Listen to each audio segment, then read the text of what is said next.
Hey, it's Stephen Rothberg. I am the founder and chief visionary officer of College Recruiter, a job search site where we believe that every student and recent graduate deserves a great career. And I am really excited for today's conversation with Jeff Lackey. He is the founder and managing partner of JKL Advisors. Jeff, welcome to the High Volume Hiring Podcast. Well, thank you, Stephen. Great to be on the show. So for the listeners who don't know you or JKL Advisors, give us the Twitter bio. Who's Jeff? Sure. And I can see from the acronym JKL is definitely short for you. Yes, JKL. So my initials, which is really easy for me to remember that way, right? So, but JKL Advisors also has another name called Growing Your Business with People, which is also a parallel podcast. But also, it's really the tagline of JKL Advisors. We are an organization. I am an organization that has a small group of fractional individuals who work together to help solve business problems, mostly organizations who are looking to grow their business through the biggest and most important investment that they have, which is people. And you'll notice that I use the word investment. I don't use the word asset, although technically in financial terms, an investment is technically in accounting an asset. But I consider it an investment because many assets depreciate, but investments are intended to grow. And so, again, growing your business with people, there's a lot of depth and meaning there.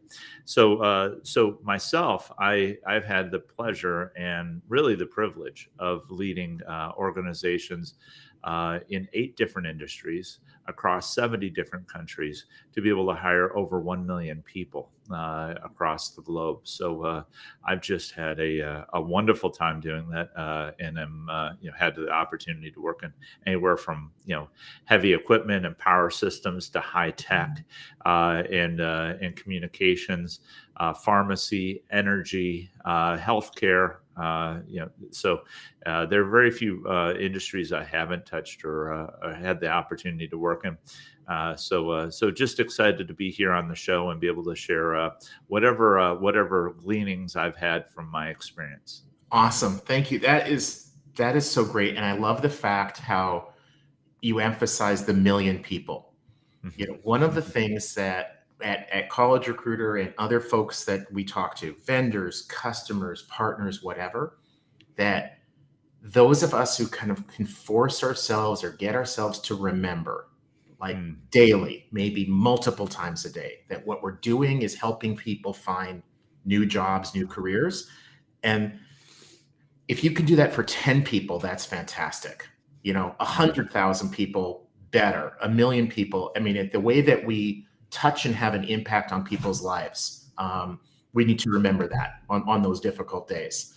I remember a quick quote from a friend of mine and a colleague. Actually, my very first employee who worked for me was Andy Thompson. And Andy was a recruiter, a very experienced recruiter working for a very junior manager at that point in time. So a really good guy. So very patient, obviously. One of the things he taught me was he very, very early on and said,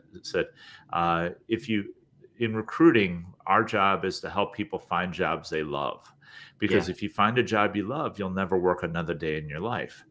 And I found those words to be just as true nearly 30 years on as I did the day that he said them nearly 30 years ago. So Andy, if you're out there, I give you a good shout out. He's retired. He's enjoying life right now, but want to say thank you for that. I think I've been fortunate to have a few people that I've reported to, nothing reverse like that, where I had a lot more experience than my managers, but boy, a good manager, somebody who guides you and shares their wisdom with you is just unbelievable. I look back 30 years when I was like in my early 20s at lessons that my managers shared with me, and like they were probably about how old I am now. And the wisdom that they were able to impart was amazing. So question for you. Before we got on, we were talking a little bit about strategic talent acquisition, and I think that's what a lot of I think that you probably talk about with your clients.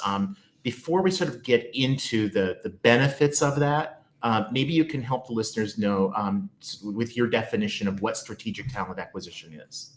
Well, I guess the first thing that you really have to understand with strategic talent acquisition is you really have to get what is the business trying to achieve and are its purposes. So I spend a lot of time with my leaders, really understand how do you make money, what are your measures of success, what are the biggest obstacles that you need to overcome.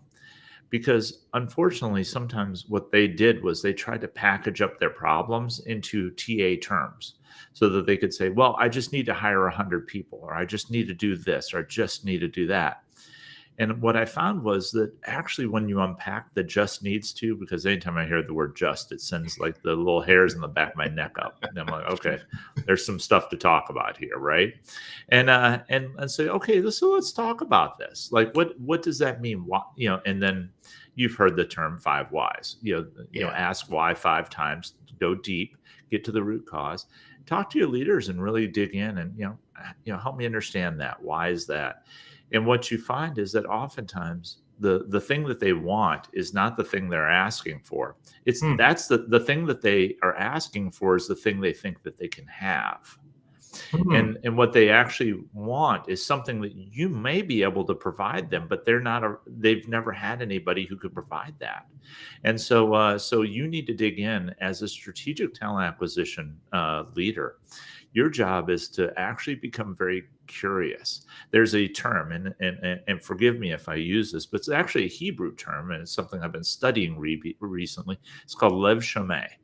And Lev Shomeh was used in biblical terms back in Solomon's time. And technically, Solomon, who was considered to be the most wise person on earth, according to the Bible, that's the thing he asked for. And what that term means is a listening heart. So if you think about what he asked for, he didn't ask for wisdom or discernment. He actually asked for a listening heart. And if leaders can spend a little bit more time adopting a listening heart. Get ready to turn up the volume on your HR game. I'm Jay Arnold, former musician turned HR leader and host of Backstage Pass, the HR Rockstar. Each episode pulls back the curtain on key HR topics, from leadership lessons and bold career pivots to the latest in HR tech and talent strategies, featuring the rock stars within their industries. If you're ready to shake up the status quo and amplify your impact, this is your all-access pass. You can catch the show on the Work Defined Podcast Network and wherever you listen to podcasts. Subscribe now, and let's rock the future of work together. And listen to other leaders who are their clients and start to listen for understanding and figure out what those intersection points are.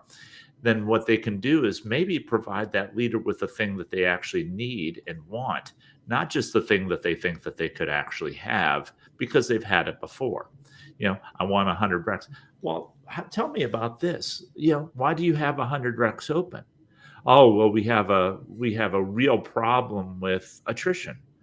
Okay, let's talk about attrition. What do we know about this? What do we understand? What don't we know? What are the knowns and unknowns about your attrition? Well, here are the things. Okay. Well, one of the knowns is that we seem to be hiring people that are clearly not a good match for your organization at the get-go because they're leaving in less than 6 months or a year. So why do you think that is? Again, the 5 why. Why do you think that is? Well, the market's just tough. Okay, well, the market's just tough for everybody. Yeah. Why is it particularly tough for you? And as you get into the discussion, the leader, what happens so many times with TA leaders is they go into these conversations and they go into this thing called clear disorder mode. And executives, all of us have that, right? Like, get to the nut, go after it and solve that problem because I don't got time to do all this other stuff, which is completely great, except for the fact that you're going to actually hurt yourself in the long run instead of help yourself. It's a pay me now or pay me later scenario. And I tell the same thing to my recruiters. So my job with clients and my leader's job with clients is to understand them and what they need. Do you know what the most important conversation a recruiter has? Is that intake call with their customer that Yeah, says, sure.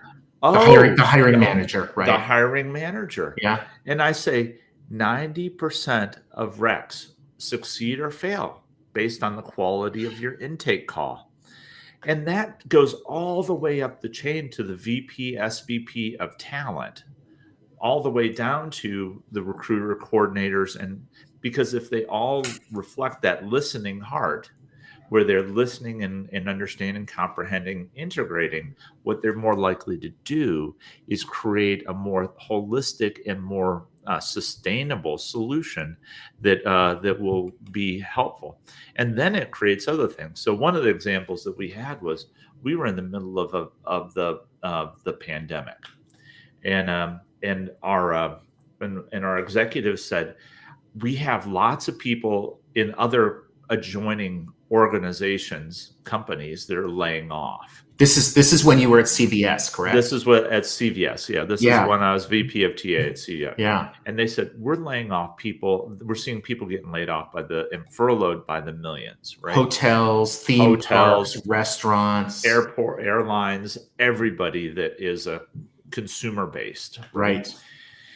But we had to continue to maintain our stores because, one, there were a lot of people who were affected by COVID who weren't able to go in because of health risks or issues. Yeah. There were also people who were dropping out of the workforce because of health related issues, but we had to keep our stores open because we had to keep our pharmacies open because people needed medications. They needed basic necessities of life. And I said, okay, so we have a real strange opportunity here. I said, and one of the things that I was talking about, so that was the problem statement and the opportunity. So Kerry Noone and I, so big shout out to Kerry Noone, a common friend of Kerry, of Stephen and I. Yeah. Kerry's awesome. She's over at EY right now. So big shout out to EY and Kerry. Yeah. But and good job, EY, for getting her. You should be proud of her. So she and I come up with this idea. We hatched this idea. We said, what if we reached out in collaborative partnership to all of these different companies, not to try and take their people. Yes. But to ask them to say, hey, you need a place for them to go, what I'm going to call a shelter in the storm, right? Mm. And we're going to be willing to be that shelter. And you can continue to be what I'll call the host or the parent. Like, you are the originating organization where they came from. And we expect that they're not going to come to CVS forever, right? So we're going to create a welcome page where it might have an intro video from your executive, your CEO, your CHRO, business leader, welcome them and say, I'm really sorry. This is an extremely tough time. We aren't happy that we had to go through this furlough or reduction, but we have a partner in CVS who's willing to open their doors and their hearts to you to be able to bring you in, to create an opportunity for you. We want to welcome you to search out jobs on this page that might be a really good fit for you, right? So with that, we created these individual, one by one. We had over 50 of them, right? And we actually created the write-up. I was super proud of Kerry and her team. The marketing team was brilliant on this, right? They actually wrote the spec in the verbiage that aligned with how people referred to their folks. So cast members would be Disney, right? Team members would be another. Colleagues would be another. They actually made sure that the template, the referring document, even though it was semi-standard, you had to have some standardization. It was customized enough so it sounded like it was actually coming from the host company. And we had thousands and thousands of people that we hired through this. But I'd made a commitment to each and every one. One is that I'd give them weekly reports on how many people that we hired from their organization and were brought into CVS. I didn't give them all the names because that would have been, PII, and I wasn't going to transfer. But I gave them data on how many people were coming in, interviewed, hired, and all that every week. And every single one got their own report. The second thing I did, which my reporting team, big shout out to the team, Ali and Kristen Erban and team, really great job. But the second thing that I did, I made a commitment. I put my name on this. I said, we will send out notifications to those people if you, the host organization, want us to and request it. And we'll let them know, the folks within CVS, that you're rehiring. Now, most of them didn't end up taking us up on it. I'll be quite honest. It didn't, but that commitment was one that actually, in one or two cases, we did get some requests. But mostly, what I would say is, it put an element of trust on the line that says, I'm willing to put my name behind what I'm doing here, and show myself up as a collaborative partner with you, collaborating with you. And those people, those individuals that I work with, I still have great relationships with, some of which I had relationships before, but a lot of them I didn't. And now I feel like there's a connection there that we didn't have, you make your best friends in the foxhole, so to speak. So, so that was an example of the strategic part, was where we listened to our clients and said, hey, we need, our internal clients. Yeah. We need something. We also listened to the market and said, these people aren't really wanting to give up their people. They're having to. So let's create a solution that actually allows them to temporarily give up their folks, but also satisfy our clients' need in a way that, and then people found it interesting. It made some news in Wall Street Journal and a few other places, and I thought that was really cool. Yeah, I remember this when, as a CVS customer, and hearing it's like, oh, we're going to hire 50,000 people over the next few. It's like, who, how, and then Jerry Crispin from Career Crossroads started to talk about this, and it was like, this is people coming together in such an incredibly challenging time for everybody. Yeah. It's I don't know, the cliche, making lemonade out of lemons, right. But at a much grander scale. Just much really tremendous for everybody involved. For the employers who are listening to this, it's like, well, how does this impact me? I think one of the takeaways for me is that what you did and the other people involved on a really massive scale in a really horrifying time in history translates perfectly into a more micro level. So if you need to hire 50 people or 500 people, and there's a manufacturing facility down the street that is going through some temporary layoffs, the warehouse, it's the day after Christmas, and they're letting a whole bunch of people go for the next 4 months. Partner and right. Maybe try to find a temporary home. So many employees, and I'm sure I'm preaching to the choir, in these high volume roles are hourly. Right. And what they really want out of their job is a paycheck so they can buy food, have shelter, buy medicine. And rather than sending those people to the unemployment rolls, where hopefully they're going to get a job with somebody else weeks, maybe months later, you can help them today. Whether you're the one who is saying, hey, I found a temporary home for you, a shelter, or whether you're the person providing that shelter. And I love the analogy of the shelter too. If you're out biking and there's a thunderstorm, right, and you seek shelter, it's a great place to be for maybe half an hour, 2 hours, whatever, but it's not your home. You don't want to live there. You don't want to live there, but it's definitely better than being out in the wild. Well, Jeff, thank you so much for being on the High Volume Hiring podcast. For people who want to reach out to you to learn more about working with you, the fractional TA leaders that you work with, how would you like them to do that? There's a couple ways. Go to my LinkedIn page or go to my Growing Your Business with People company page on LinkedIn. You can also go to growingyourbusinesswithpeople.com or www.gybwp.com. So we got a few different ways, but the most important thing that I just say is that start making connections. When you go visit that factory down the street, go in there,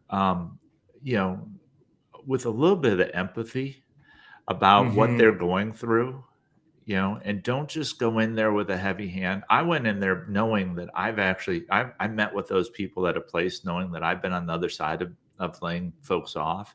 And I knew the tears that were shed by those leaders and the hearts that were breaking as they were having to give news. And I know what it's like, right? I felt that pain, and I wouldn't want to wish that on anybody. And I could understand and appreciate that pain that they were going through. And what I wasn't trying to do was, I certainly was not trying to take advantage of that pain. I was trying to be a help and a support, and somebody who actually cared, but also somebody who could at the same time create a mutually beneficial relationship between the two of us. So you really have to go in remembering that if somebody is going through that, it isn't a time to swoop in and try and be a hero. And it's certainly not a time to, basically say, how many people can I have, right? It's a time to have start in by asking them, really, I would ask, how are you doing? How are you holding up right now? And you might hear a little bit more about what they're feeling right then, because quite honestly, probably nobody else is asking them that question. So if you're dealing with folks who are on the other side of the hiring, if you're on the upside and they're on the downside, don't forget the pain that they're going through as you go through this, because that's going to be a big component. But thank you very much, Stephen, for the opportunity to be on the show. And thank you, for being a good partner. Awesome. Cheers, Jeff. Cheers. Bye-bye.